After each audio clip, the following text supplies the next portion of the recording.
ஐயனார் துணை அடுத்த வர எபிசோடில் பார்த்தீங்கன்னா, வானதி வந்து சேரனை பற்றி பேசியிருப்பாங்க. நீங்கள் முதல் கல்யாணம் பண்ணதான் உங்கள் தம்பி என்ன கல்யாணம் பண்ணிப்பேன்னு சொல்கிறாங்க. சீக்கிரம் கல்யாணம் பண்ணிக்கோங்க அப்படின்னு சொல்லவும், சேரன் நம்ம தம்பியோட வாழ்க்கை நல்லா இருக்கணும் அப்படின்னு சொல்லிட்டு ஒரு ஜோசியரை பார்த்து, எனக்கு ஒரு பொண்ணு பாருங்கள், பொண்ணு எப்படிப்பட்ட பொண்ணாக இருந்தாலும் பரவாயில்ல, சீக்கிரம் பாருங்கன்னு சொல்லிடுவாங்க. அந்த ஜோசியரும் பார்த்தீங்க அப்படின்னா ஒரு பொண்ணு பார்ப்பாங்க. அந்த பொண்ணுக்கு ஏற்கனவே வந்து கல்யாணம் ஆகி இது செகண்ட் மேரேஜாக இருக்கும். ஸோ இந்த விஷயம் பார்த்தீங்கன்னா வீட்டில் யாருக்குமே தெரியாது. அந்த பொண்ணை வந்து நான் நேரில் பார்த்து அந்த பொண்ணுக்கு பிடிச்சிருந்தா அந்த பொண்ணையும் ஓகே பண்ணிடலாம் அப்படின்னு சொல்லிட்டு சேரனும் சொல்லியிருப்பாரு.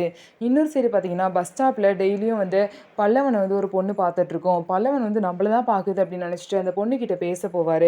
ஆனால் அவங்களுக்கு பார்த்தீங்க அப்படின்னா அந்த பொண்ணு வந்து சோழனை தான் பார்க்குது அப்படிங்கிற விஷயம் இன்றைக்கி தான் தெரியும்.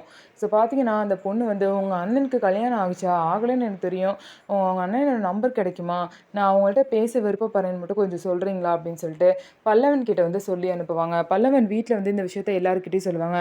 அந்த பொண்ணுக்கு என்னையும் பிடிக்கல, பாண்டியனையும் பிடிக்கல, அந்த பொண்ணுக்கு வந்து சோழன் அண்ணன் தான் பிடிச்சிருக்கான் அப்படின்னு சொல்லுவோம். நிலா கோச்சிக்கிட்டு ரூம்குள்ளே போயிடுவாங்க. நிலாவுக்கு கோவம்லாம் வருதா அப்படிங்கிறத பார்த்த சோழன் பார்த்தீங்கன்னா நிலாவை இந்த மாதிரி எமோஷனலாக தூண்டி அவங்கக்குள்ளே உள்ள லவ்வை வெளியே வர வைக்கணும் அப்படின்னு சொல்லிட்டு வேணுன்னே அந்த பொண்ணுக்கிட்ட க்ளோஸாக பழகுறாங்க. ஸோ இதுக்கப்புறம் என்ன நடக்க போகுது அப்படின்னு சொல்லிட்டு நம்ம வெயிட் பண்ணி பார்க்கலாம். நம்ம வீடியோ உங்களுக்கு பிடிச்சிருந்தா நம்ம வீடியோவை லைக் பண்ணிக்கோங்க. மறக்காமல் நம்மளோட சேனலை சப்ஸ்கிரைப் பண்ணிவிட்டு பாருங்கள்.